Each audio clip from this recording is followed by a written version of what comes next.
Sikilizeni, nimetoka mlimani. Nilikuwa kwenye maombi mazito ili kujua, je, tarehe 29 Oktoba, je, kuna maandamano, kuna ghasia?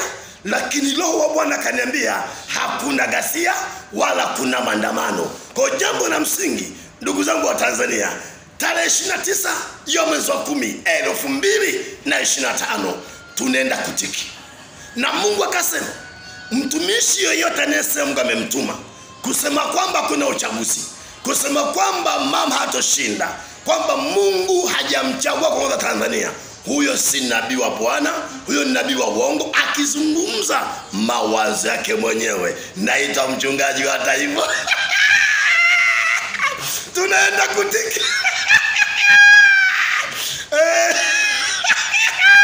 Tarehe 29 ya mwezi wa 10 2025 tunatiki. Tunaenda kutiki. Wale manabii wa uongo mko wapi? Mama atashinda, mama atapita, Mungu hajamchagua.